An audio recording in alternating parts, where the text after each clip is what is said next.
الحمد للہ وکفا وسلام علی عبادہ الذین اصطفی اما بعد۔ سورہ یاسین شریف کی تفسیر کل مکمل ہو گئی تھی، آج ہم اس کا تکرار کریں گے تاکہ ہمیں سبق اچھی طرح یاد ہو جائے۔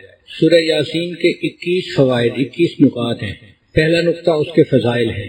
سورہ یاسین شریف کا نام تورات میں مؤمہ تھا، وہ سورت جو انسان کے دنیا اور آخرت کے سب مسئلوں کو حل کرنے والی۔ حدیث پاک میں ہے من قرأھا نہارا کفا ہمہ، جو سورہ یاسین کو دن کے شروع میں پڑھتا ہے اللہ اس کے پورے دن کی پریشانیوں میں اس کی مدد فرماتے ہیں، اس کے اٹکے کاموں کو آسان کر دیتے ہیں۔ ومن قرأھا لیلا غفر ذنبہ، اور جو اس کو رات کے وقت پڑھتا ہے اللہ اس بندے کے گناہوں کو معاف فرما دیتے ہیں۔ حکیم ترمذی رحمۃ اللہ علیہ فرمایا کرتے تھے اگر کسی بندے کو اپنے دل میں کساوت محسوس ہو، سختی محسوس ہو، تو وہ سورہ یاسین شریف کو پڑھے یا اس کو برتن پر زعفران سے لکھ کر اس کو پیے، اللہ تعالیٰ دل کی سختی کو دور کر دیتے ہیں۔ اگر کوئی بندہ اس سورت کو قبرستان میں پڑھے تو اللہ تعالیٰ وہاں کے جو موتا ہیں ان کے اوپر قبر کا عذاب معاف فرما دیتے ہیں۔ ابو ہریرہ عنہ فرماتے ہیں کہ اللہ تعالیٰ نے سورہ یاسین کو انسان کے پیدا ہونے سے 1000 سال پہلے پڑھا۔ جب فرشتوں نے سنا تو انہوں نے کہا خوش نصیب ہیں وہ لوگ جن پر یہ سورت اتاری جائے گی، خوش نصیب ہوں گے وہ لوگ جن کے سینوں میں یہ سورت محفوظ ہوگی، اور خوش نصیب ہیں وہ لوگ جن کی زبانیں اس سورت کی تلاوت کریں گی۔ چنانچہ جنت میں جنتی عام قرآن مجید نہیں پڑھ سکے گا، صرف 2 سورتیں ہیں، سورہ طٰہٰ اور سورہ یاسین، اس کی تلاوت جنت میں بھی کر سکے گا، اور اللہ تعالیٰ کی جب ملاقات ہوگی تو اللہ تعالیٰ بھی سورہ یاسین کی تلاوت فرمائیں گے۔ اکرمہ رضی اللہ عنہ فرماتے ہیں کہ نبی علیہ الصلوۃ والسلام اس سورت کو پڑھنے کے بعد حرم میں تشریف لاتے تھے تو کافر ٹولیاں بنا کر بیٹھے ہوتے تھے اور بڑے بلند بانگ دعوے کر رہے ہوتے تھے، جو ہمارے بتوں کو برا کہتا ہے ہمیں اگر مل جائے تو ہم تو اسے نہیں چھوڑیں گے، ہم تو یہ کریں گے، ہم تو وہ کریں گے، ہم تو فلاں کریں گے۔ اور نبی علیہ الصلوۃ والسلام ان سب کے قریب سے ہو کے آ بھی جاتے تھے اور ان لوگوں کو پتہ بھی نہیں چلتا تھا، اللہ ان کو اندھا اور بہرا بنا دیتے تھے، نہ وہ بات سن سکتے تھے نہ وہ دیکھ سکتے تھے۔ حضرت علی عنہ فرمایا کرتے تھے کہ سورہ یاسین کے 10 فوائد ہیں۔ اگر کوئی بھوکا اس کو پڑھے اللہ اس کی بھوک دور کر دیتے ہیں، اگر پیاسا پڑھے اللہ اس کی پیاس کو دور کر دیتے ہیں، اگر کوئی بے لباس آدمی پڑھے اللہ اس کو لباس عطا فرما دیتے ہیں، اگر کوئی کنوارا اس سورت کو باقاعدگی سے پڑھے اللہ اس کے لیے شادی کا انتظام فرما دیتے ہیں، اگر کوئی خوف زدہ بندہ اس سورت کی تلاوت کرے تو اللہ تعالیٰ خوف کی حالت میں اس کو امن عطا فرما دیتے ہیں، اگر کوئی قیدی اس سورت کو پڑھے اللہ اس کو قید سے رہائی عطا فرما دیتے ہیں، اگر کوئی مسافر پڑھے اللہ سفر میں اس کے ساتھ مدد فرما دیتے ہیں، اگر کوئی چیز گم ہو جائے اور اس حال میں بندہ پڑھے اللہ یا تو وہی چیز واپس لوٹا دیتے ہیں یا اس کا کوئی بدل عطا فرما دیتے ہیں، اگر مریض کے پاس پڑھی جائے اللہ اس کو شفا عطا فرما دیتے ہیں، اور اگر قریب المرگ بندہ ہو اس کے پاس پڑھی جائے تو اللہ تعالیٰ روح نکلنے میں آسانی فرما دیتے ہیں۔ یہ 10 فوائد اس سورت کے پڑھنے پر ملتے ہیں۔ اس سے اندازہ لگائیے کہ اللہ رب العزت کے ہاں اس سورت کا کیا مرتبہ ہے۔ اگر کوئی بندہ خواب دیکھے کہ میں سورہ یاسین شریف پڑھ رہا ہوں تو یہ اس بات کی علامت ہے کہ وہ اخلاص والا آدمی ہے، اور اللہ تعالیٰ اس سے دنیا میں کوئی ایسا کام کروائیں گے جس سے اس کو عزت ملے گی لوگوں کے اندر، اور قیامت کے دن اللہ تعالیٰ اس کو نبی علیہ الصلوۃ والسلام کا ساتھ عطا فرمائیں گے۔ تو یہ پہلا پوائنٹ جو تھا یہ فضائل سورہ یاسین کا تھا۔ دوسرا پوائنٹ ہے حروف مقطعات کے بارے میں، کہ سورہ یاسین کی ابتدا ہے یاسین۔ یہ یاسین 2 حروف ہیں یا اور سین، اور ان کے معنی کیا ہیں یہ کسی کو پتہ نہیں۔ اللہ تعالیٰ نے اپنے محبوب صلی اللہ علیہ وسلم کو اس کا علم عطا کیا، ہم عام لوگوں کو اس کا کوئی پتہ نہیں۔ یہ حروف مقطعات مختلف صورتوں سے پہلے آئے ہیں، کہیں 1 حرف، کہیں 2، کہیں 3، کہیں 4، کہیں 5، اور ان حروف مقطعات نے عرب کے لوگوں کو لاجواب کر دیا۔ عرب کے لوگ اپنے آپ کو عرب کہتے تھے کہ ہم بڑے زبان دان ہیں، اور باقی لوگ اجمی ہیں، اجمی کہتے ہیں گنگے کو کہ باقی دنیا کو تو بولنا ہی نہیں آتا، ان کی تو زبان ہی نہیں ہے کوئی۔ تو جن کو اپنی زبان پہ اتنا فخر تھا اللہ نے ان کے فخر کو یوں توڑا کہ سورتوں کے شروع میں حروف مقطعات بنا دیے۔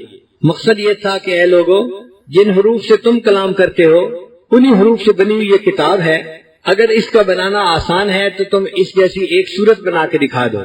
پھر فرمایا اگر ایک سورت نہیں بنا سکتے تو 10 آیتیں بنا کے دکھا دو۔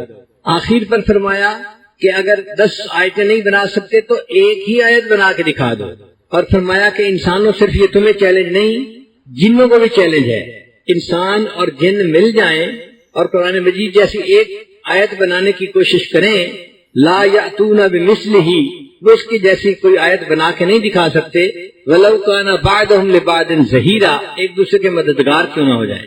تو جو لوگ اسلام کے خلاف اپنی جانیں دیتے تھے، اپنے بچوں کو قربان کرتے تھے، اگر یہ چیلنج قبول کرنا ان کے لیے آسان ہوتا تو وہ کر لیتے۔ وہ 10 صورتیں بنا کے لے آتے، 5 صورتیں بنا کے لے آتے کہ جی دیکھو ہم نے بھی صورت بنا دی ہے، مگر ان زباندان لوگوں نے ایک بھی صورت بنا کے سامنے پیش نہ کی۔ نہ خنجر اٹھے گا نہ تلوار ان سے، یہ بازو میرے آزمائے ہوئے ہیں۔ اللہ تعالیٰ انسان کی حقیقت کو جانتے تھے، فرمایا کہ یہ ایک آیت بھی نہیں بنا سکتے۔ عرب میں ایک بڑا شاعر تھا اور وہ غار میں رہتا تھا، تنہائی میں رہتا تھا، تاکہ وہ اپنا کلام لکھ سکے یکسوئی کے ساتھ۔ جب سورۃ الکوثر اتری تو ایک کافر نے یہ سوچا کہ اس کی 3 آیتیں ہیں، انا اعطیناک الکوثر فصل لربک وانحر ان شانئک هو الابتر۔ اگر اس میں چوتھا فقرہ جوڑ دیا جائے تو یہ ربائی بن جائے گی۔ تو ہم اس چیلنج کو قبول کرنے کی بات کرتے ہیں۔ چنانچہ اس نے یہ 3 آیتیں لکھی اور اس شاعر کو جا کر دیں اور کہا کہ آپ برائے مہربانی ایک فقرہ جوڑ دیں، آپ کے ایک فقرہ جوڑنے سے ہمارا مسئلہ حل ہو جائے گا۔ اس شاعر نے بڑے دن غور کیا کہ اس آیت کے اس کے آگے کون سا فقرہ جوڑے۔ بڑے دنوں کی سوچ وچار کے بعد جو فقرہ اس کو سمجھ آیا وہ یہ تھا، انا اعطیناک الکوثر فصل لربک وانحر ان شانئک هو الابتر ما ھذا قول البشر، یہ کسی بشر کا قول نہیں ہے۔ تو اللہ تعالیٰ نے کافروں کی زبانوں کو گنگ بنا دیا کہ تم میرے کلام کے مقابلے میں کوئی کلام لا ہی نہیں سکتے۔ اور یہ بھی عجیب بات ہے کہ حروف تہجی جو ہیں وہ 29 ہیں، لیکن حمزہ اور الف ایک ہی جیسے ہیں۔ اگر ان دونوں کو ایک سمجھ لیا جائے تو 28 بنتے ہیں۔ اب 28 حروف میں سے اللہ تعالیٰ نے 14 حروف کو استعمال کیا، 14 کو چھوڑ دیا۔ حکمت کیا تھی کہ میرے بندو آدھے حروف سے تو میں نے اپنا کلام بنا دیا قرآن مجید، باقی آدھے حروف کو استعمال کر کے تم ایک قرآن بنا کے ذرا دکھا دو۔ اور یہ جو حروف ہیں ان کی سلیکشن بھی عجیب راز ہے، یہ رینڈم نہیں ہے، اس میں حکمت ہے کوئی۔ الف سے لے کے زال تک پہلا حصہ بنتا ہے، اس میں اللہ تعالیٰ نے 2 حروف کو استعمال فرمایا اور 7 کو چھوڑ دیا۔ الف اور ہا کو استعمال کیا اور 7 کو چھوڑ دیا۔ اور آخری جو حصہ بنتا ہے وہ فا سے لے کے یا تک، اس میں اللہ نے 7 حروف کو استعمال کیا، 2 حروف کو چھوڑ دیا۔ فا اور واو کو چھوڑ دیا، باقی سب حروف کو استعمال کر لیا۔ تو 7 اور 2 9، یہ 9 حروف بن گئے۔ پھر درمیان کا حصہ تھا وسط کا، را سے لے کے غین تک، اللہ نے 10 حروف میں سے ایک کو استعمال کیا، ایک کو چھوڑ دیا، ایک کو استعمال کیا، ایک کو چھوڑ دیا، تو 5 حروف وہاں سے مل گئے۔ تو 9 اور 5 یہ 14 حروف مقطعات بنے جن سے اللہ تعالیٰ نے اپنے کلام کو سجایا۔ مفسرین نے ان میں بہت حکمتیں بیان کی ہیں۔ وہ فرماتے ہیں جیسے الف لام میم، الف سے مراد اللہ اور میم سے مراد محمد صلی اللہ علیہ وسلم اور لام سے مراد جبرائیل علیہ السلام، جو اللہ اور رسول صلی اللہ علیہ وسلم کے درمیان واسطہ بنے، اللہ کے کلام کو نبی علیہ السلام تک لے کر آئے۔ تو الف لام میم اللہ، جبرائیل علیہ السلام اور محمد صلی اللہ علیہ وسلم اس کی اشارہ کرتا ہے۔ بعض مفسرین نے لکھا کہ جن صورتوں کے شروع میں الف کا حرف آیا ہے اس میں قرآن مجید کا ضرور تذکرہ ہے۔ الف لام میم ذالک الکتاب لا ریب فیہ، الف لام را تلک آیات الکتاب المبین۔ تو الف جہاں آئی ہے وہاں قرآن کا تذکرہ ضرور ہے۔ اور جس صورت کے شروع میں طا کا حرف آیا ہے اس صورت میں حضرت موسیٰ علیہ السلام کا تذکرہ ہے، یا موسیٰ علیہ السلام کا جو عصا سانپ بن گیا تھا اس کا تذکرہ ہے۔ اگر آپ غور کریں تو طا کا حرف ایسے ہی ہے جیسے کوئی اژدہا یا سانپ بیٹھا ہوا ہو، نیچے ڈھیر لگا ہوا ہوتا ہے اور اس کا سر اوپر اٹھا ہوا ہوتا ہے، تو طا کا حرف بن جاتا ہے۔ اور جس صورت کے شروع میں نون کا حرف آیا ہے اس میں قلم کا تذکرہ آیا ہے، نون والقلم وما یسطرون۔ اور اگر نون پر غور کریں تو وہ دوات کی مانند حرف بنتا ہے، تو جہاں دوات کے حرف کا تذکرہ تھا وہاں اللہ نے قلم کا بھی تذکرہ ساتھ کر دیا۔ لیکن اصل بات یہ ہے کہ یہ اللہ اور بندے کے درمیان راز ہیں۔ اللہ نے اپنے محبوب صلی اللہ علیہ وسلم کو ان رازوں کے ذریعے سے اپنا میسج پہنچا دیا۔ کہتے ہیں جن لوگوں کے درمیان محبت ہو نا وہ اشاروں میں باتیں کر جاتے ہیں اور فرشتوں کو بھی پتہ نہیں چلتا۔ میانے عاشق و معشوق رمزیز کرامن کاتبین ہم خبر نیز، عاشق اور معشوق کے درمیان ایسے اشارے ہوتے ہیں، وہ پیغام ایک دوسرے کو پہنچا جاتے ہیں، فرشتوں کو بھی پتہ نہیں چلتا۔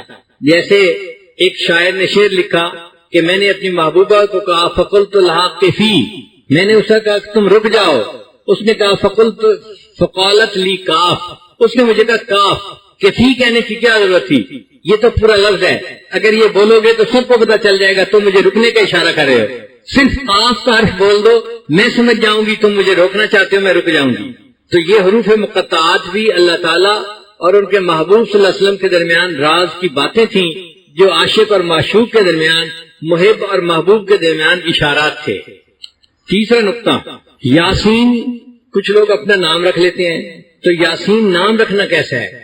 امام مالک رحمۃ اللہ علیہ منع فرماتے تھے، وہ فرماتے تھے کہ ممکن ہے کہ یہ اللہ تعالیٰ کے ناموں میں سے کوئی نام ہو، اسماء الحسنہ میں سے کوئی اسم ہو، تو بندے کو یہ نام رکھنا پھر مناسب نہیں۔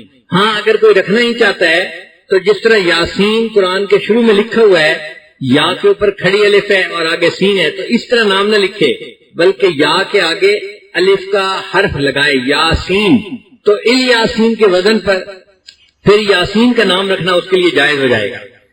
چوتھا نقطہ یہ ہے کہ اللہ تعالیٰ نے قرآن مجید میں مختلف انبیاء کو خطاب فرمایا، مگر ان کے نام لے کر ان کو خطاب کیا، یا آدم، یا نوح، یا زکریا، یا ابراہیم، یا موسیٰ، یا عیسیٰ، یا یحییٰ، نام لے کر ان کو خطاب فرمایا۔ لیکن جب اپنے محبوب صلی اللہ علیہ وسلم کا معاملہ آیا تو اللہ تعالیٰ نے ان کو ذاتی نام لے کر یا محمد، یا احمد ایسے خطاب نہیں کیا، صفاتی نام سے خطاب کیا، یا ایھا النبی، یا ایھا الرسول، یا ایھا المزمل، یا ایھا المدثر، اے جہان کو درست کرنے والے، اے کملی کے اوڑھنے والے، اللہ نے ان کو ان کے صفاتی ناموں سے پکارا، اس میں نبی علیہ السلام کی عظمت ظاہر ہوتی ہے۔ پھر پانچواں نقطہ یہ ہے کہ حدیث پاک میں نبی علیہ السلام نے فرمایا، لکل شیء قلب وقلب القرآن یاسین، ہر چیز کا دل ہوتا ہے اور قرآن مجید کا دل سورہ یاسین ہے۔ تو سورہ یاسین کو قرآن مجید کا دل کیوں کہا گیا؟ مفسرین نے اس کی مختلف وجوہات لکھی ہیں۔ ایک وجہ یہ لکھی ہے کہ تین عقائد بنیادی ہیں، ایک اللہ تعالیٰ کی توحید کا اقرار، دوسرا نبی علیہ السلام کی رسالت کا اقرار، اور تیسرا قیامت کے دن اللہ کے سامنے کھڑے ہونے کا اقرار، بعثت بعد الموت۔ تو یہ تین بنیادی نقطے تھے، اور اس صورت میں اللہ تعالیٰ نے ان تینوں پوائنٹس کو خوب کھولا ہے، اپنی توحید کو بھی کھولا ہے، محبوب کی رسالت کو بھی کھولا ہے، اور مرنے کے بعد زندہ ہو کر کھڑے ہونے کو بھی خوب کھولا ہے۔ چونکہ بنیادی عقائد اس میں کھولے گئے، اس لیے اس صورت کو قرآن مجید کا دل کہا گیا۔ اس صورت کے شروع میں اللہ تعالیٰ قسم اٹھا کر فرماتے ہیں، یاسین والقرآن الحکیم انک لمن المرسلین، اے میرے محبوب صلی اللہ علیہ وسلم، بے شک آپ بھیجے ہوئے رسولوں میں سے ہیں۔ تو اللہ تعالیٰ نے باقی انبیاء کی رسالت کی بھی گواہی قرآن میں دی، لیکن کسی نبی کی گواہی قسم اٹھا کے نہیں دی۔ اس صورت میں اللہ تعالیٰ نے اپنے محبوب صلی اللہ علیہ وسلم کی رسالت کی قسم اٹھا کر گواہی دی ہے۔ اس میں بڑی عظمت ہے، اس میں بڑا اکرام ہے کہ اللہ کے محبوب صلی اللہ علیہ وسلم کی رسالت کی اللہ قسم اٹھا کر گواہی دیتے ہیں۔ کوئی بڑا آدمی ویسے ہی بات کر دے تو وہ بات اہم ہوتی ہے، اگر وہ قسم اٹھا کر کہے تو بات کی اہمیت اور بھی زیادہ ہو جاتی ہے۔ تو سوچئے اللہ کے محبوب صلی اللہ علیہ وسلم کو کتنی تسلی ملی ہوگی جب اللہ نے قسم اٹھا کر کہا کہ آپ تو میرے رسولوں میں سے ہیں۔ پھر فرمایا وَعَلَىٰ صِرَاطٍ مستقیم، آپ سیدھے راستے پر ہیں، تو سیدھے راستے کی رہنمائی کی بھی تصدیق کر دی۔ ہم سورہ فاتحہ میں روز پڑھتے ہیں اهدنا الصراط المستقیم، اللہ میں سیدھے راستے کی رہنمائی فرما دے۔ اب اگر کوئی پوچھے کہ سیدھا راستہ کون سا ہے، بھئی سیدھا راستہ ہے انعام یافتہ لوگوں کی پیروی کرنے کا۔ اور سورہ یاسین میں اللہ فرماتے ہیں، اے میرے حبیب صلی اللہ علیہ وسلم، جو آپ کی شریعت کی پیروی کرے گا، آپ کی سنت کی اقتداء کرے گا، آپ کے نقش قدم کے اوپر ہوگا، علی صراط مستقیم، وہ سیدھے راستے کے اوپر زندگی گزارنے والا ہوگا۔ پھر اللہ تعالیٰ اپنے محبوب سے ہم کو تسلی دیتے ہیں کہ کافر آپ کی بات سنتے ہیں مگر اس پہ توجہ نہیں دیتے، بات مانتے نہیں، آپ اس سے غمزدہ نہ ہوں، آپ اپنے دل کو غمزدہ نہ ہونے دیں۔ یہ بھی ضدی لوگ ہیں، اور ان کے باپ دادا جو گزرے وہ بھی ضدی لوگ تھے۔ یہ آپ کی بات سنیں گے اور مانیں گے نہیں، چونکہ ان کے آنکھوں کے اوپر پردے پڑ گئے، ان کے کانوں کے اوپر پردے ہیں، دلوں کے اوپر تالے ہیں، تو آپ ان کو ڈرائیں یا نہ ڈرائیں سواء علیہم، برابر ہے۔ یہاں پہ ایک نقطہ نکلتا ہے کہ اگر ڈرانا یا نہ ڈرانا برابر ہے تو پھر ڈرانے کا کیا فائدہ؟ مفسرین نے لکھا ان لوگوں کے حق میں برابر ہے، ڈرانا یا نہ ڈرانا ان کو فائدہ نہیں ہوگا، لیکن جو ڈرانے والا ہوگا اس کو تو ثواب ملے گا نہ ڈرانے کا۔ تو اے محبوب صلی اللہ علیہ وسلم، آپ کو اپنی تبلیغ کا اجر ملے گا، اللہ کا قرب نصیب ہوگا، ان لوگوں کے لیے برابر ہے۔ تو اگر یہ آپ کی بات کو نہیں مانتے تو آپ پریشان نہ ہو اس بات پر، یہ اللہ کا فیصلہ ہے، اللہ نے ان کا معاملہ ایسے کر دیا، اللہ نے ان کے گلوں کے اندر رسم و رواج کے توق ڈال دیے ہیں اور اس توق کی وجہ سے ان کے سر اوپر ہو گئے ہیں، یہ نیچے راستہ دیکھ ہی نہیں سکتے، ایسے ہے جیسے ان کے دائیں بائیں اللہ نے دیواریں کر دی ہیں اور اوپر ان کے اللہ نے پردہ ڈال دیا، ان کو کچھ نظر نہیں آتا۔ چنانچہ 7واں پوائنٹ وَجَعَلْنَا مِن بَيْنِ أَيْدِيهِمْ سَدًّا وَمِنْ خَلْفِهِمْ سَدًّا فَأَغْشَيْنَاهُمْ فَهُمْ لَا يُبْصِرُونَ۔ یہ آیت مبارکہ انسان کے لیے آخرت کا فائدہ تو رکھتی ہے، دنیا کا بھی فائدہ رکھتی ہے۔ چنانچہ اگر کوئی آدمی کسی سے خوف محسوس کرے، کوئی دشمن ہے، اس سے ڈر ہے، کوئی موذی ہے، ایذا پہنچنے کی توقع ہے، تو وہ اگر اس آیت کو پڑھ کر اس پر پھونک دے تو اللہ تعالیٰ اس بندے سے شر سے محفوظ فرما لیتے ہیں۔ نبی علیہ السلام بھی اسی آیت کو پڑھ کے حرم آتے تھے اور کافر ان کو نہیں دیکھ پاتے تھے۔ اگر آج کا کوئی بندہ، اس کو دشمن کا ڈر ہے، پولیس کا ڈر ہے یا کسی اور کا ڈر ہے، اس آیت کو پڑھ لے، اللہ تعالیٰ اس کی حفاظت فرما دیں گے۔ اس آیت کو وہ آدمی بھی پڑھ سکتا ہے کہ جو دفتر میں کام کرتا ہے اور اس کا افسر ظالم ہے، وہ اس پر ظلم کرتا ہے، اس کو تنگ کرتا ہے، اس کا جینا حرام کر دیا ہے۔ اگر وہ دفتر جا کے اس آیت کو پڑھ کر افسر کے اوپر پھونک دے تو اس کی غلطیاں، کمزوریاں اللہ اوجھل کر دیں گے، اس افسر کو اس کا پتہ ہی نہیں چل سکے گا۔ بیرون ملک جو رہنے والے لوگ ہیں وہ ایک ایسے ماحول میں رہتے ہیں کہ جہاں دوست بھی ہیں، دشمن بھی ہیں، وہاں پر اگر کوئی پولیس کے ہتھے چڑھ جائے تو پولیس پھر اس کا ٹکا کے جو ہے وہ احتساب کرتی ہے۔ تو اگر ایسا ڈر ہو تو اس آیت کو پڑھ کے اگر پھونک دیا جائے تو اللہ اس بندے کی حفاظت فرما لیتے ہیں۔ ہم نے اپنی زندگی میں ہزاروں مرتبہ اس کا تجربہ کیا اور ہزاروں مرتبہ اس کا ایفیکٹ آنکھوں سے دیکھا ہے۔ اب اگر فوج کے لوگ اس پر عمل کریں اور فوجی اگر لڑنا ہو دشمن کے سامنے جا کر اس آیت کو پڑھ کے پھونک لیا کرے، اللہ تعالیٰ اس کی دشمن سے حفاظت فرمائیں گے۔ مثال کے طور پہ پائلٹ نے حملے کے لیے جانا ہے تو اس کا تو جہاز ریڈار کے اوپر ہوتا ہے، اگر اس آیت کو پڑھ کے پھونک لے اور پھر فلائٹ کرے، ہمارا یقین ہے اللہ تعالیٰ اس کی دشمن سے حفاظت فرمائیں گے۔ پھر اگلا نقطہ یہ ہے کہ اللہ تعالیٰ نے ایک شہر والوں کا تذکرہ کیا، بستی والوں کا تذکرہ کیا۔ مفسرین نے لکھا کہ وہ شہر انطاکیہ تھا، اس میں اللہ نے اپنے 2 انبیاء کو بھیجا، انہوں نے آ کے بستی والوں کو ڈرایا مگر انہوں نے بات نہیں مانی۔ پھر اللہ تعالیٰ نے ایک تیسرے پیغمبر اسلام کو بھیجا، انہوں نے بھی آ کے ڈرایا، لیکن لاتوں کے بھوت باتوں سے نہیں مانتے، وہ نہیں مانے۔ جب وہ نہیں مانے تو ایک آدمی تھا، حبیب نجار اس کا نام تھا، کارپینٹر تھا، وہ شہر کے دوسرے کنارے سے دوڑا ہوا آیا اور اس نے آ کے اپنی قوم کو کہا کہ اے قوم، تم ان کی بات کیوں نہیں مانتی؟ یہ تم سے کوئی اجر بدلہ نہیں مانگتے، یہ تو اللہ کے بھیجے ہوئے رسول ہیں، یہ تو ہدایت کے راستے پر ہے، تم ان کی بات کو مانو۔ قوم کو غصہ آیا، انہوں نے حبیب نجار کو قتل کر دیا۔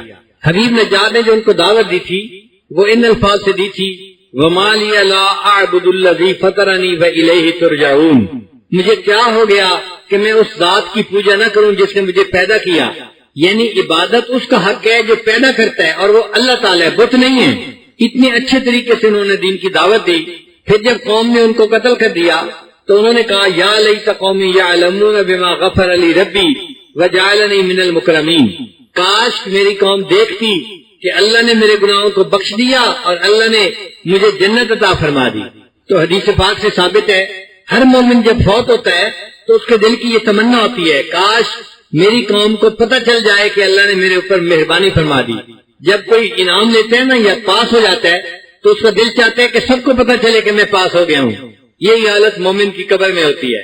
چنانچہ ایک مرتبہ 70 حفاظ شہید ہوئے تھے ایک غزوہ میں، تو انہوں نے یہ کہا تھا کہ بلغوا عنا قومنا، ہماری طرف سے ہماری قوم کو یہ بات پہنچا دی جائے ان قد لقینا ربنا، کہ ہماری ملاقات ہمارے رب سے ہو گئی، فرضی عنا وارضانا، اللہ ہم سے راضی ہو گیا، ہم اللہ سے راضی ہو گئے۔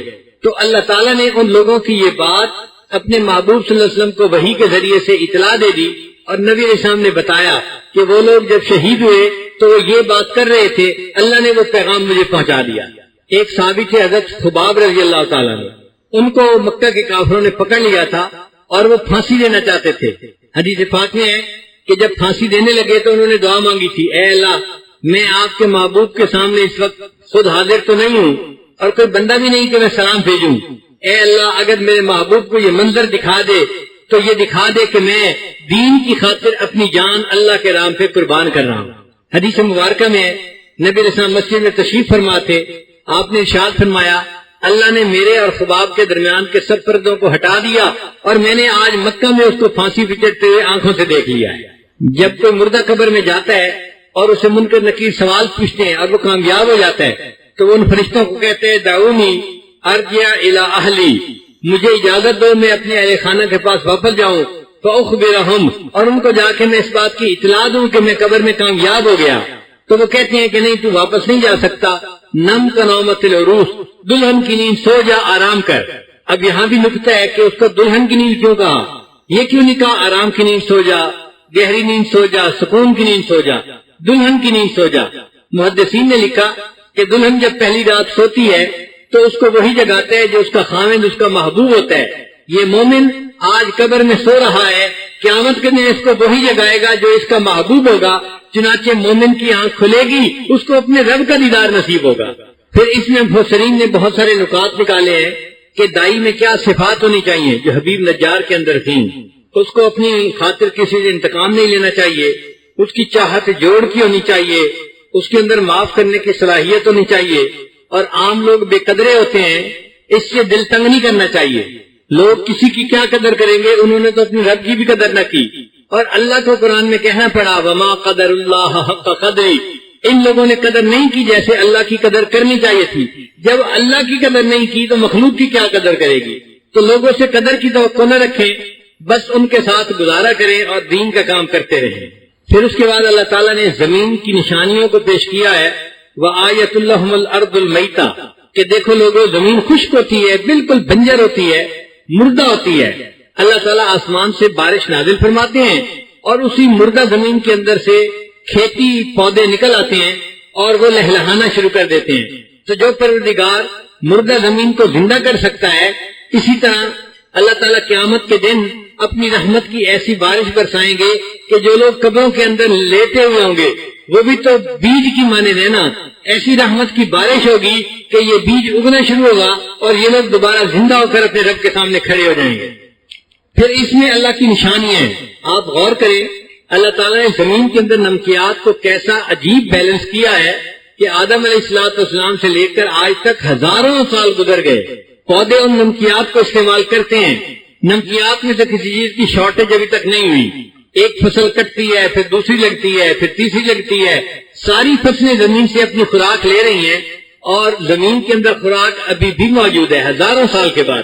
اگر کوئی کہے جی کہ اللہ نے شروع میں زیادہ کنسنٹریشن رکھ لی تھی تو بھئی پودوں کو مر جانا چاہیے تھا، لیکن پودے شروع سے اگ رہے ہیں اور ہزاروں سال کے بعد آج بھی اگ رہے ہیں۔ اللہ تعالیٰ نے اپنی زمین کے اندر NPK کا بیلنس ایسے کر دیا کہ آج بھی ان کو فرٹیلائزر ملتا ہے، ان کو ان کے کیمیکل ملتے ہیں اور یہ فصلیں لہلہا رہی ہیں۔ پھر زمین کے اندر غور کرو تو کتنی نشانیاں ہیں۔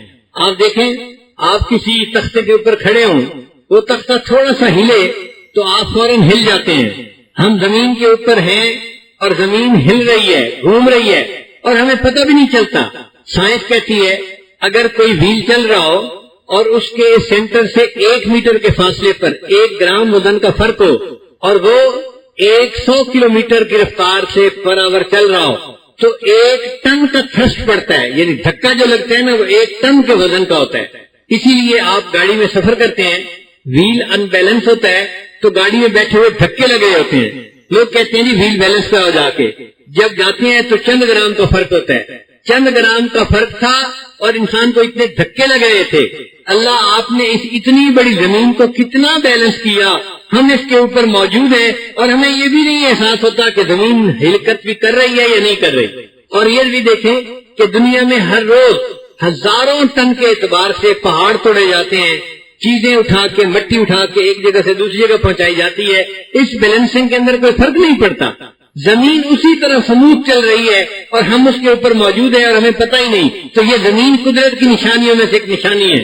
زمین کا قطر 24,000 میل ہے اور زمین 1,000 میل کی رفتار سے چل رہی ہے، اس لیے 24 گھنٹے میں دن رات کا سائیکل ختم ہو جاتا ہے۔ تو جتنا ہم زمین کے اندر غور کریں گے ہمیں اس میں اللہ کی قدرت کی نشانیاں نظر آئیں گی۔ پھر اللہ تعالیٰ نے زمین کی مثال دینے کے بعد آسمان میں سورج اور چاند کی مثال بھی دی۔ فرمایا کہ دیکھو ہم نے چاند کی منزلیں متعین کر دی ہیں، 28 منزلیں، اور مہینہ جو ہوتا ہے وہ 29 دن کا ہوتا ہے یا 30 دن کا ہوتا ہے۔ شریعت کی یہ خوبصورتی ہے کہ شریعت نے دن کی عبادت کو سورج کے ساتھ متعین کیا۔ سورج طلوع ہونے سے پہلے فجر پڑھ لو، زوال کے بعد ظہر پڑھ لو، جب سایہ 2 مثل ہو جائے تو اس وقت عصر پڑھ لو، جب سورج غروب ہو جائے تو مغرب پڑھ لو، اور جب سورج غروب ہوئے اتنا وقت ہو جائے کہ سورج کے ستارے آسمان پہ چھٹکنے لگے تو اس وقت عشاء کی نماز پڑھ لو۔ سورج کو کیوں متعین کیا؟ کہ انسان گھر میں ہے تو بھی سورج کو دیکھ سکتا ہے، جنگل میں ہے تو بھی دیکھ سکتا ہے، سمندر میں ہے تو بھی دیکھ سکتا ہے، پہاڑ کی چوٹی پہ ہے تو بھی دیکھ سکتا ہے۔ یہ ایک ایسی چیز ہے جس کو زمین کے اوپر ہر بندہ دیکھ لیتا ہے، اس کو دیکھ کے وقت کا تعین کرنا آسان ہے، تو نمازوں کو اللہ نے سورج کے ساتھ جوڑ دیا۔ لیکن جو سال کی تقریبات تھی اللہ نے ان کو قمری مہینے کے ساتھ جوڑا ہے، چاند کے ساتھ جوڑا ہے۔ چاند دیکھو تو یہ پہلی محرم ہے، چاند دیکھو یہ پہلی ربیع الاول ہے، چاند دیکھو یہ پہلی رمضان ہے، چاند دیکھو یہ پہلی شوال عید کا دن ہے۔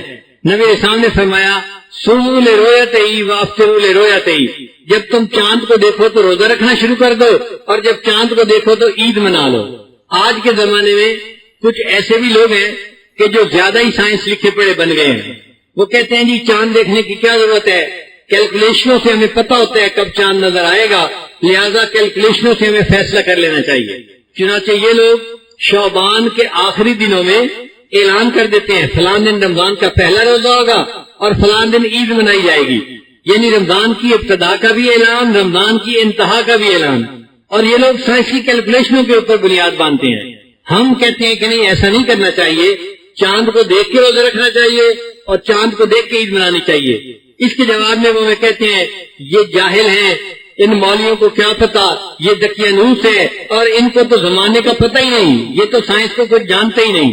مگر ہم اپنی بات پہ پھر بھی قائم ہیں، ہم چاند کو دیکھیں گے تو روزہ رکھیں گے اور چاند کو دیکھیں گے تو عید کریں گے۔ ایک دفعہ کا تجربہ بھی ساجد نے بتایا کہ امریکہ میں عید کے چاند کا اعلان کرنا تھا اور یہ میری ذمہ داری تھی، تو میں نے چاند کے ڈپارٹمنٹ جو تھا، جو مون کے لیے اسپیس میوزیم بنا ہوا ہے، ان میں ایک سیکشن ہے جو چاند کو ہر وقت مانیٹر کرتا رہتا ہے۔ وہ لوگ دعویٰ کرتے ہیں کہ وہی trace each inch of the trajectory of moon, کہ چاند کا جو دائرہ ہے ہم اس کے ایک ایک انچ کو میئر کرتے ہیں، ہمیں پتہ ہوتا ہے چاند اس وقت کہاں ہے۔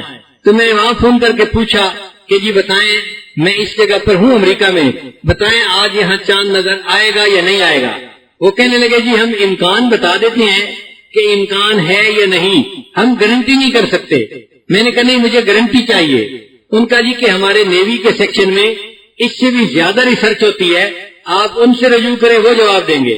چنانچہ میں نے ان سے نمبر لیا اور میں نے ان کے نیوی کے سیکشن میں فون کیا۔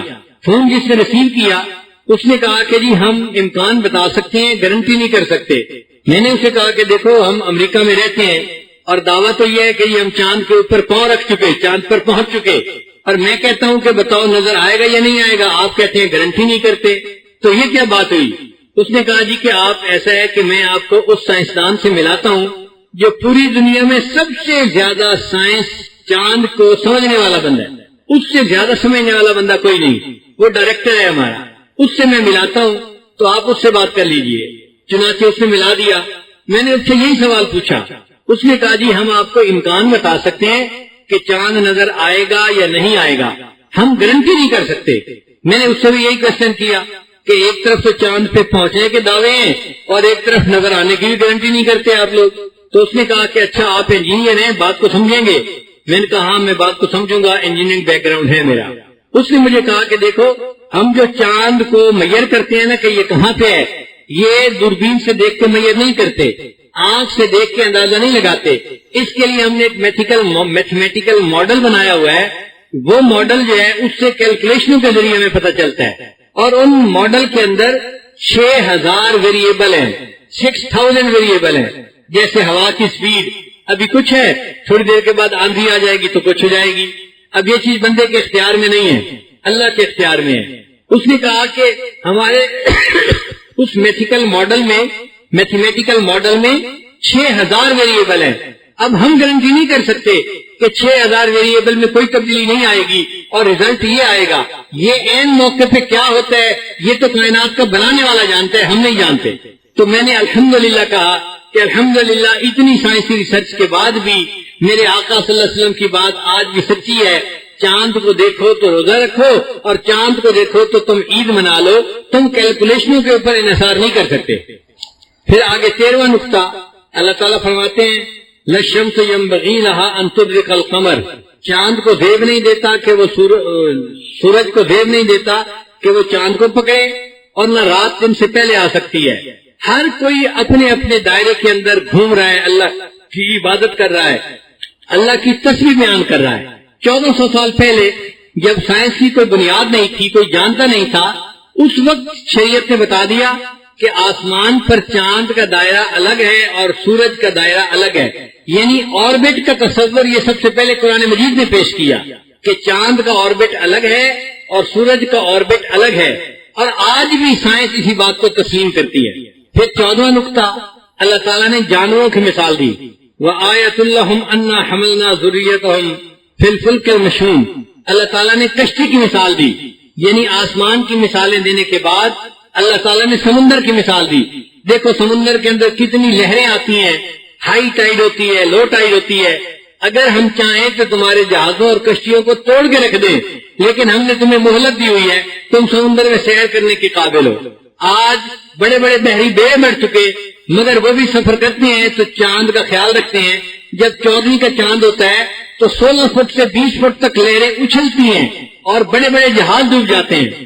اللہ نے کہا کہ تم غور کرو، ہم کیسی قدرت کے بنانے والے ہیں. ہم نے سمندروں کو بنایا اور اس میں بھی تمہارے لیے نشانیاں رکھ دی.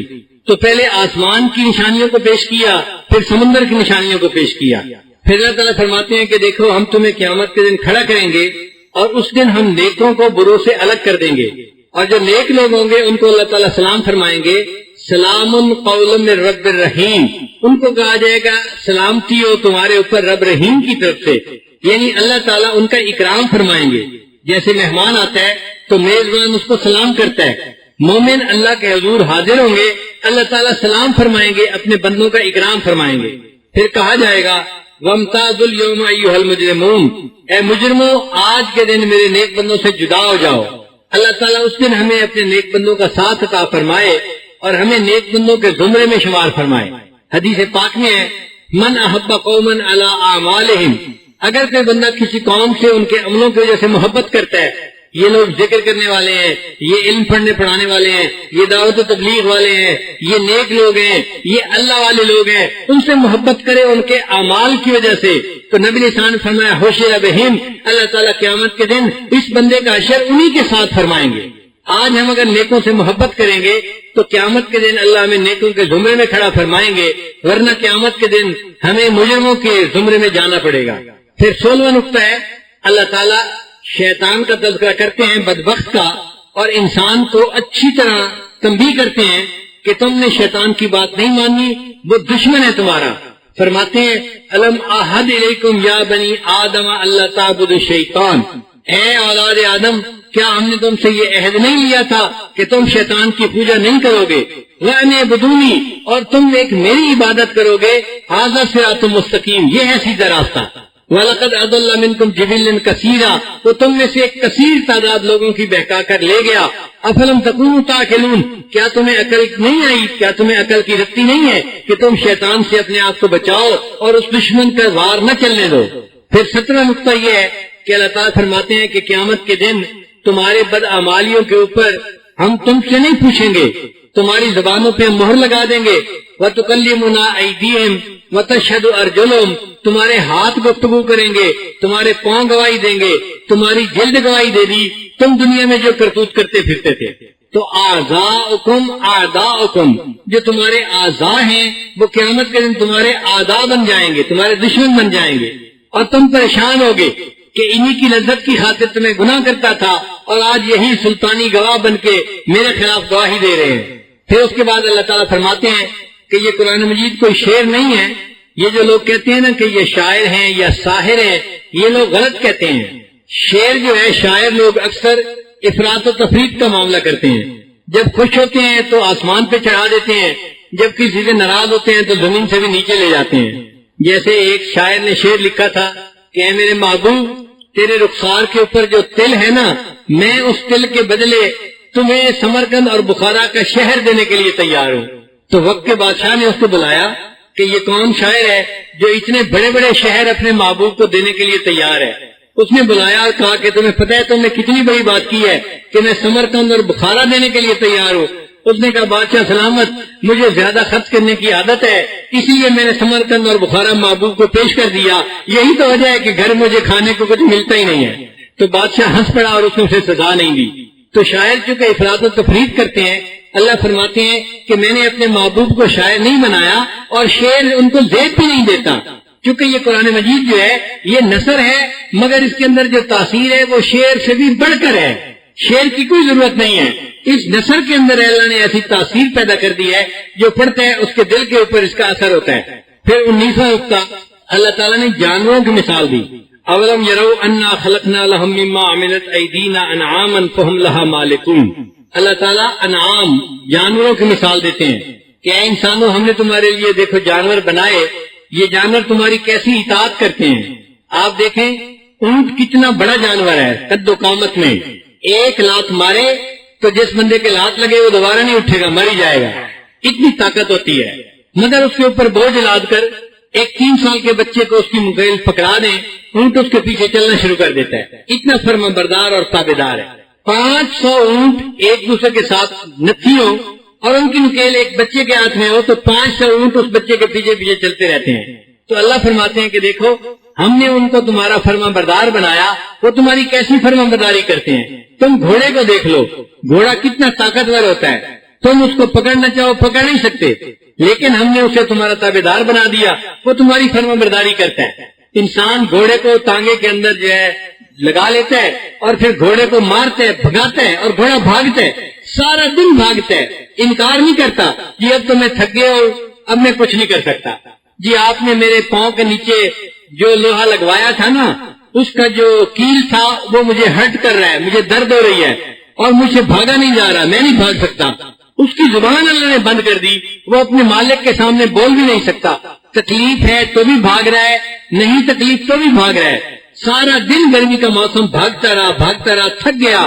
اب مالک کی چھٹی کرنے کا وقت ہے، جب اس نے چھٹی کرنے کے لیے گھر جانے کا ارادہ کیا، اس کو 2 سواریاں مل گئیں، بھائی ہم نے ریلوے اسٹیشن جانا ہے اور دیر ہو گئی، ٹائم کم ہے، ہمیں ذرا جلدی پہنچا دو۔ تو مالک اس کو پھر جو ہے نا ریلوے اسٹیشن کی طرف لے کے چلتا ہے، احتجاج نہیں کر سکتا وہ گھوڑا، جناب میری ڈیوٹی ختم ہو گئی، آپ تو گھر کی طرف چلنے لگ گئے تھے، اب آپ کو 2 ٹکے کی امید لگ گئی، پھر آپ نے مجھے بھگانا شروع کر دیا۔ وہ بیچارہ پھر بھاگنے لگ جاتا ہے، اب وہ بھاگ رہا ہے تو اس کا مالک پھر اس کو چھانٹے مار رہا ہے۔ گھوڑا پوچھ نہیں سکتا جناب سارا دن بھی میں بھاگتا رہا اور اب اس اوور ٹائم میں بھی میں بھاگ رہا ہوں، آپ مجھے کیوں چھانٹے مار رہے ہیں، کیا مسئلہ ہے آپ کو؟ مالک چھانٹے مارتا ہے اور تیز بھاگو، جناب اگر یہ سواریاں لیٹ ہو گئی ہیں میرا تو قصور نہیں نا، یہ تو سواریوں کا قصور ہے، کیوں لیٹ آئی ہیں اور مجھے بھاگنے کے باوجود آپ مار رہے ہیں۔ گھوڑا مار کھاتا ہے اور بھاگتا ہے اور بھاگتا ہے، اور اگر اس بھاگنے کے دوران اسے لیڈ کرنے کا وقت پیش آ جائے تو وہ اپنی ضرورت کے لیے کھڑا نہیں ہوتا بلکہ بھاگ بھی رہا ہوتا ہے، لیڈ بھی کر رہا ہوتا ہے۔ اللہ نے اسے انسان کا ماتحت بنا دیا، اس نے ماتحتی کا حق ادا کر دیا، اپنی ضرورت کے لیے بھی نہیں رکتا، بھاگ رہا ہے، چھانٹے کھا رہا ہے اور ان سواریوں کو وقت پہ اپنے اسٹیشن پہ پہنچا دیتا ہے۔ جب اسٹیشن پہ پہنچا دیتا ہے اس کو پیاس لگی ہوتی ہے اور گھوڑے کو مالک نے پانی نہیں پلایا ہوتا تو گھوڑا کیا کرتا ہے، قریب میں جو گندی نالی کا گندا پانی ہوتا ہے وہی پینا شروع کر دیتا ہے۔ وہ اپنے مالک کو یہ نہیں کہہ سکتا جناب سارا دن بھگایا، میرا اتنا پسینہ بہا، اتنی ڈی ہائیڈریشن ہوئی کہ اب میرے اندر جو ہے پانی کی جو ہے ضرورت تھی اور آپ نے مجھے پانی بھی نہ پلایا، میں گندی نالی کا پانی پیتا ہوں، آپ کے اوپر اعتراض نہیں کرتا۔ پھر اس گھوڑے کو لے کے مالک گھر آتا ہے اور گھر آ کے باندھتا ہے، سردیوں کا موسم ہے، اچھا میں تھوڑی دیر بعد اس کو کمرے میں باندھ دوں گا، ابھی میں گھر میں ہو کے آتا ہوں، سلام کرتا ہوں۔ وہ گھر میں بیوی بچوں کو سلام کرنے آتا ہے، وہیں باتوں میں بیٹھ جاتا ہے، پھر کھانا کھاتا ہے، پھر اس کو نیند آتی ہے تو وہ اپنے بستر میں سو جاتا ہے اور بھول ہی جاتا ہے کہ میں نے گھوڑے کو چارہ بھی دینا تھا اور کمرے میں بھی باندھنا تھا۔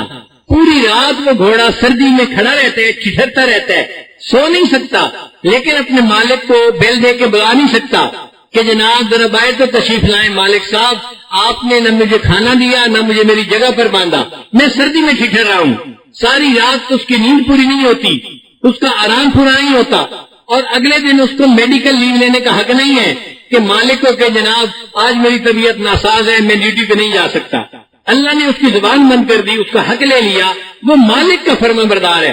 اگلے دن پھر مالک اس کو گھوڑے میں باندھتے ہیں، ٹانگے میں، تو گھوڑا پھر اس کے مالک کی فرما برداری کرتا ہے اور بھاگنا شروع کر دیتا ہے. اللہ سکھانا چاہتے ہیں کہ دیکھو ہم نے ان جانوروں کو تمہارا ماتحت بنایا، یہ جانور کس طرح تمہاری بات مانتے ہیں. اگر یہ جانور تمہارے ماتحت بن کے زندگی گزار سکتے ہیں، انسانوں تم بھی اپنے رب کے ماتحت ہو، کیا اپنے رب کی بات مان کے تم زندگی نہیں گزار سکتے؟ ہم نے قربانی کے موقع پہ دیکھا ہے لوگ اپنے گھروں میں بکرے دمبے پالتے ہیں، تو جو پالتو دمبے ہوتے ہیں نا، پھر ان کو شام کو نہلا کے ذرا باہر نکلتے ہیں کہ جانور بھی چلے گا اور ہم بھی ذرا باہر کی ہوا کھا کے ہیں. تو وہ اس دمبے کو کوئی رسی نہیں باندھتے کہ رسی باندھ کے پکڑ کے چلے، نہیں، وہ راکھ میں لیلا ہوتا ہے، وہ گھر میں پالا ہوا ہوتا ہے، وہ مالک کو پہچانتا ہے. مالک آگے آگے چل رہا ہے، پیچھے پیچھے اس کا دمبا چل رہا ہے. جہاں مالک کھڑا ہو گیا دمبا بھی کھڑا ہو گیا، جہاں مالک نے گلی کا ٹرن لیا دمبے نے بھی لے لیا. اس کو پتا ہوتا ہے یہ راکھ میں لے لے، یہ میرے علاوہ کہیں اور نہیں جا سکے گا. ہم بھی اللہ تعالیٰ کے راکھ میں لیلے کی مانند ہیں. ہمیں بھی چاہیے کہ شریعت جہاں چاہتی ہے ہم وہاں چلیں، اور جہاں شریعت روکتی ہے رک جائیں، اور جہاں شریعت موڑ لیتی ہے ہم بھی ادھر کو راستہ موڑ لیں. تو اللہ تعالیٰ نے اس آیت مبارکہ میں جانوروں کی مثال دے کر انسانوں کو سمجھایا ہے کہ بکری کو اشارہ کرو وہ گھاس کھانا چھوڑ دیتی ہے، تمہیں ہم شریعت اشارہ کرتی ہے تم گناہ کیوں نہیں چھوڑتے؟ تم جانوروں سے بھی تو بے گزرے نہ بنو، جانوروں کی طرح تم اپنے مالک کا احترام کرو اور اس کی فرما برداری کرو. پھر 20واں نقطہ اللہ تعالیٰ نے انسان کی پیدائش کا تذکرہ کیا. اولم یر الانسان انا خلقناہ من نطفۃ، اے انسان دیکھ تجھے ہم نے کس چیز سے پیدا کیا، نطفے سے پیدا کیا. انسان کو اس کی اوقات دکھا رہے ہیں، انسان کے اندر سے تکبر کو نکال رہے ہیں، اس کے اندر اللہ تعالیٰ عاجزی پیدا کر رہے ہیں. فرماتے ہیں کہ تو اپنی بنیاد کو دیکھ کہ تجھے کس سے پیدا کیا. آپ دیکھیں کہ جس پانی سے انسان پیدا ہوتا ہے وہ پانی نہیں ہوتا، تو چھوٹے چھوٹے کیڑے ہوتے ہیں، ان کو سپرم کہتے ہیں. ان میں سے ایک سپرم بچے کی پیدائش کا ذریعہ بن جاتا ہے، ایک سپرم. اور پتہ ہے کہ کتنے سپرم ہوتے ہیں؟ 30 سے 40 ملین سپرم ہوتے ہیں، 50 ملین تک جاتے ہیں. 50 ملین کا مطلب 5 کروڑ کیڑے. اب 5 کروڑ کیڑے تھے اور اس میں سے ایک کیڑے سے بچے نے بننا تھا. انسان اپنی اوقات کو دیکھے نا، اللہ تعالیٰ نے اس کی کنسنٹریشن اتنی زیادہ کیوں رکھ دی تمہیں تمہاری اوقات کا پتہ چلے. دیکھو ایک سپرم اگر بانڈ بنا لیتے ہیں تو ایک بچہ، اور اللہ کی شان دیکھیں کہ بانڈ بننے سے پہلے سپرم بھاگ رہا ہوتا ہے انڈے کی طرف. جیسے ہی ایک بانڈ بنتا ہے جسم میں ایسی تبدیلی آتی ہے کہ پھر سپرم انڈے کی طرف بھاگنے کی بجائے واپس آ جاتے ہیں. اگر دوسرا سپرم بھی جڑ جاتا تو 2 بچے ہوتے، اگر ایک وقت میں 5-10 جڑ جاتے تو 5-10 بچے ہوتے. اللہ تعالیٰ انسان کو اس کی اوقات دکھا رہے ہیں کہ دیکھو ایسے بھی جانور ہیں جن کے 8-10 بچے ایک وقت میں ہوتے ہیں، جیسے خرگوش ہے، 10-12 بچے ایک وقت میں پیدا ہوتے ہیں. اگر انسان کے اندر بھی 10-12 سپرم جوڑ بنا لیتے تو 10-12 بچے ایک وقت میں پیدا ہوتے. سوچے پھر ماں کا کیا حال ہوتا جس ماں کو 10 بچے ایک وقت میں پالنے پڑ جاتے. آج 2 بچے ہو تو مت ماری جاتی ہے، 10 بچے ہوتے تو پتہ نہیں کیا ہو جاتا. اور پھر اللہ کی شان دیکھیں کہ خرگوش جو ہے اس کا پریگننسی کا ٹائم صرف 32 دن ہے. پریگننسی کے 32 دن کے بعد 8-10 بچے پیدا ہو جاتے ہیں. اللہ نے انسان کا وقت 9 مہینے بنا دیا. اگر اس کا بھی 32 دن ہوتا تو پھر کیا ہوتا؟ ہر 32 دن کے بعد ماشاءاللہ 10 بچوں کی ایک کھیپ آ جاتی. پھر اللہ تعالیٰ نے قرآن مجید کی اور آیات میں بھی انسان کی پیدائش کا تذکرہ کیا ہے. جو ڈاکٹر لوگ ہیں ان کو چاہیے کہ ان آیات پہ ذرا غور کریں اور اللہ کی عظمت کو سمجھنے کی کوشش کریں. ایک مضمون ہے، ایک کینیڈا کے ڈاکٹر نے لکھا analysis of the holy verses in the light of modern sciences. اس نے قرآن مجید کی آیات کا ماڈرن سائنسز کی ریسرچ کے مطابق انالیسز کیا. اس میں 10-15 آیات اس نے بتائیں کہ دیکھو 1400 سال پہلے قرآن مجید میں یہ حکم آیا اور آج کی سائنس اس کی تصدیق کرتی ہے. وہ مستقل ایک الگ مضمون ہے. میں نے 2-3 مرتبہ ڈاکٹروں کی مجلس میں تو اس کا بیان کیا ہے، عمومی مجلس میں بیان نہیں کیا. اس کا بیان بڑا عجیب ہے، انسان حیران ہوتا ہے. اللہ فرماتے ہیں 1400 سال پہلے اے انسان ہم نے تجھے 3 اندھیروں میں پیدا کیا، فی ظلمات ثلاث. 3 اندھیرے کیسے؟ ایک ماں کے پیٹ کا اندھیرا، دوسرا اس کے رحم کا اندھیرا، اور تیسرا رحم کے اندر ایک اور جھلی ہوتی ہے جس کے اندر بچہ پیدا ہوتا ہے. تو 3 اندھیروں کے اندر اللہ نے بچے کو پیدا کر دیا. پھر بچہ جب پیدا ہوتا ہے تو پہلے خون ہوتا ہے، پھر گوشت کا لوتھڑا بنتا ہے، پھر اس کو اللہ تعالیٰ ہڈیاں دیتے ہیں، پھر ہڈیوں کے اوپر اللہ تعالیٰ گوشت چڑھا دیتے ہیں. ہڈیاں پہلے بنتی ہیں اور گوشت اس کے اوپر بعد میں چڑھایا جاتا ہے. اور آج سائنس کی دنیا کہتی ہے کہ بالکل بچے کی پیدائش کا یہی سلسلہ ہے جو 1400 سال پہلے قرآن مجید نے بتا دیا. پھر اللہ فرماتے ہیں کہ ہم نے گوشت کو ہڈیوں کے اوپر چڑھا دیا. ثم انشأناه خلقا آخر فتبارک اللہ احسن الخالقین. ہم نے بچے کے سارے اعضاء کو بنایا اور پھر ہم نے اس کے تناسب کو ٹھیک کیا. چنانچہ بچے کا الٹرا ساؤنڈ دیکھیں تو بچے کا سر شروع میں بہت بڑا ہوتا ہے اور ہاتھ اور پاؤں چھوٹے چھوٹے ہوتے ہیں، لیکن جب بچہ بن جاتا ہے تو اللہ تعالیٰ ہاتھ اور پاؤں کی لمبائی کو بھی بڑا کر دیتے ہیں. تو اللہ تعالیٰ بہتر درست کر دیتے ہیں اس کی. جب بچہ پیدا ہوتا ہے تو بہترین خوبصورت شکل میں پیدا ہوتا ہے. پھر اللہ تعالیٰ فرماتے ہیں کہ ہم نے بچے کو فجعلنا سمیعا بصیرا. ہم نے اس کو سمیع بھی بنایا، بصیر بھی بنایا. سمیع کہتے ہیں سننے والا، بصیر کہتے ہیں دیکھنے والا. تو بصارت کا تذکرہ بعد میں کیا، سماعت کا تذکرہ پہلے کیا. 1400 سال پہلے کی بات ہے. عقل کہتی ہے کہ بچہ پیدا ہو تو آنکھیں پہلے بننی چاہیے، کان بعد میں بننے چاہیے. اللہ فرماتے ہیں نہیں، ہم نے کان پہلے بنائے، آنکھیں بعد میں بنائی. اور آج الٹرا ساؤنڈ والے کہتے ہیں کہ واقعی ماں کے پیٹ میں بچے کے کان کا سسٹم پہلے بنتا ہے، آنکھیں بعد میں بنتی ہیں. کان کو پہلے کیوں بنایا؟ کہ کان کے اندر انسان کی کینال ہوتی ہیں، اس میں فلوئڈ ہوتا ہے، اس فلوئڈ کے اوپر انسان کے جسم کا بیلنس متعین ہوتا ہے. ہم جب سیدھا کھڑے ہوتے ہیں تو کیوں کھڑے ہوتے ہیں؟ آنکھ سے دیکھتے ہیں کہ ہم سیدھے ہیں یا الٹے ہیں؟ نہیں، ہمارے کانوں کا فلوئڈ جو ہے وہ ہمارے دماغ کو لیول بتا رہا ہوتا ہے. جب لیول ان بیلنس ہوتا ہے تو ہمیں پتہ چل جاتا ہے کہ ہم ایک طرف کو جھکے ہوئے ہیں، ہم سیدھا ہونے کی کوشش کرتے ہیں. اگر وہ لیول خراب ہو جائے تو انسان کھڑا بھی نہیں ہو سکتا. میں نے ایک نوجوان بچے کو دیکھا جس کی عمر 32 سال تھی اور وہ کھڑا ہوتا تھا اور نیچے گر جاتا تھا، کھڑا ہوتا تھا نیچے گر جاتا تھا. میں نے پوچھا مسئلہ کیا ہے؟ وہ کہنے لگے جب میں کھڑا ہوتا ہوں تو مجھے لگتا ہے کہ میں ٹیڑھا ہوں، تو میں اپنے آپ کو سیدھا کرنے لگتا ہوں اور سیدھا کرنے کے دوران میں نیچے گر جاتا ہوں. اس کا بیلنس خراب تھا، لیول کا، فلوئڈ کا، تو وہ کھڑا بھی نہیں ہو سکتا تھا. کیونکہ انسان کا توازن اس کے اوپر قائم ہونا تھا. اللہ نے کان کو پہلے بنا دیا اور آنکھوں کو بعد میں بنایا.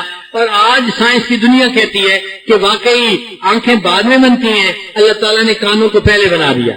پھر دیکھیے جب بچے کی ولادت کا وقت آتا ہے، اگر اللہ تعالیٰ یہ فرما دیتے اچھا بچے کو پیدا تو میں کر دوں گا، بنا تو میں دوں گا، لیکن نکالنا آپ کے ذمہ ہے، تو انسان کئی مرتبہ تو کچے بچوں کو نکال بیٹھتا اور کئی دفعہ پیدا ہو کے پڑا ہوتا اور اس کو نکالنے کا ان کو موقع ہی نہ ملتا. جب پیدائش کا وقت ہوتا ہے جسم خود بخود اس کو باہر کی طرف دھکیلتا ہے. یہ جو دردیں ہوتی ہیں عورت کو، حاملہ عورت کو، یہ دردیں کیا ہیں؟ یہ مسل کنٹریکٹ ہو رہے ہوتے ہیں، ایکسپینڈ ہو رہے ہوتے ہیں، گویا مسل پش کر رہے ہوتے ہیں بچے کو باہر کی طرف. اللہ تیری قدرت پہ قربان جائیں کہ بچے کو بنایا بھی صحیح اور بچے کو جسم سے نکالنے کا کام بھی خود کر لیا. آپ غور کریں، انسان کے لیے تو ڈاکٹر ہیں، ہاسپٹل ہیں، الٹرا ساؤنڈ مشینیں ہیں، اور جانوروں کے پاس تو کچھ بھی نہیں ہوتا. ان کو تو کسی ڈاکٹر کی اور دایا کی ضرورت بھی نہیں ہوتی. بکری کا بچہ خود ہی پیدا ہو جاتا ہے، گائے کا بچہ خود ہی پیدا ہو جاتا ہے، بھینس کا بچہ خود ہی پیدا ہو جاتا ہے. اور یہ بھی عجیب بات ہے کہ بچہ پیدا ہونے کے 5 منٹ بعد اپنی ماں کے ساتھ بھاگ رہا ہوتا ہے. بکری کا بچہ پیدا ہوا پھر کھڑے ہو کے ماں کے ساتھ بھاگتا ہے، اور انسان کے بچے کو 9 مہینے تو کھڑے ہونے میں لگ جاتے ہیں، چلنے میں لگ جاتے ہیں. بھاگنا تو بڑی دور کی بات ہوتی ہے. تو اللہ تعالیٰ انسان کو اس کی اوقات بتا رہے ہیں کہ انسان دیکھو تمہارا بننا کتنا مشکل تھا، تمہارا پلنا کتنا مشکل تھا، ہم نے تمہارے لیے سب باتیں آسان کر دی. اب تم اللہ کا احسان مانو اور اپنے رب کی عبادت کرو. تم اللہ کے سامنے سرکشی نہ کرو، تم اللہ کے سامنے تکبر نہ کرو، تم اللہ کے سامنے اپنی جو ہے وہ عاجزی کا اظہار کرو اور بندگی کا اظہار کرو. پھر انسان کو اس کی اوقات سکھانے کے بعد اللہ تعالیٰ نے اپنی عظمت کا اعلان فرمایا کہ دیکھو میری کبریائی کو سمجھو، میری عظمت کو سمجھو. میں نے زمین و آسمان کو بنایا، میں نے اپنے نبی علیہ السلام کو بھیجا، میں نے قرآن کو اتارا، میں بڑی قدرت والا پروردگار ہوں.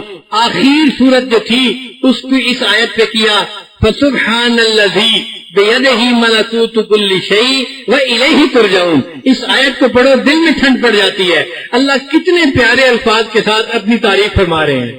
فسبحان الذی، اور پاک ہے وہ ذات جس کی قدرت میں ہر ایک جو ہے وہ ملکیت ہے. وَإِلَيْهِ تُرْجَعُونَ، اور اسی مالک کے پاس تم نے لوٹ کے جانا ہے۔ چونکہ اس صورت میں 3 پوائنٹ بڑے اہم ہیں، ذرا غور کیجئے گا۔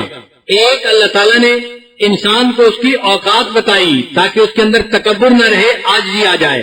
اَوَلَيْسَ الَّذِي خَلَقَ اَوَلَمْ يَرَوْا اَوَلَمْ يَرَ الْإِنسَانُ أَنَّا خَلَقْنَاهُ مِن نُطْفَةٍ، اس آیت میں یہ بات نکلتی ہے۔ تو یہ آیت بڑی اہم ہے، انسان کو اس کی اوقات بتائی گئی۔ پھر اللہ تعالیٰ نے انسان کو بتایا کہ شیطان جو ہے وہ تمہارا دشمن ہے، تم نے اس کی پیروی نہیں کرنی، تم نے میری بندگی کرنی ہے۔ اور تیسری آیت جو ہے وہ سورہ یاسین کی آخری آیت ہے، فَسُبْحَانَ الَّذِي بِيَدِهِ مَلَكُوتُ كُلِّ شَيْءٍ، پاک ہے وہ ذات جس کے قبضے میں ہر چیز کی ملکیت ہے، ہر چیز کا مالک وہ ہے۔ تو اللہ نے اپنی کبریائی کے اوپر لا کر اس سورت کو مکمل کیا۔ یہ 3 چونکہ بنیادی نقطے تھے، اس لیے اس سورت کو قرآن مجید کا قلب کہا گیا۔ اللہ نے انسان کے اندر عاجزی پیدا کی، حقیقت بتائی، اس کو آئینہ دکھا دیا۔ اللہ نے انسان کو کلیئر کر دیا، شیطان تمہارا دشمن ہے، تم نے اس کے پیچھے نہیں چلنا، تم نے رحمان کے پیچھے چلنا ہے۔ اور اللہ نے سورت کو جو اختتام کیا وہ اپنی عظمت اور کبریائی کے اوپر کیا، فسبحان الذی بیدہ ملکوت کل شیء والیہ ترجعون۔ کیونکہ یہ 3 باتیں بڑی اہم تھیں، اس لیے سورہ یاسین کو قرآن مجید کا قلب کہا گیا۔ اللہ تعالیٰ ہمیں اس سورت کو یاد کرنے کی، اس کا ترجمہ یاد کرنے کی اور اس کی تعلیمات کے مطابق زندگی گزارنے کی توفیق عطا فرمائے۔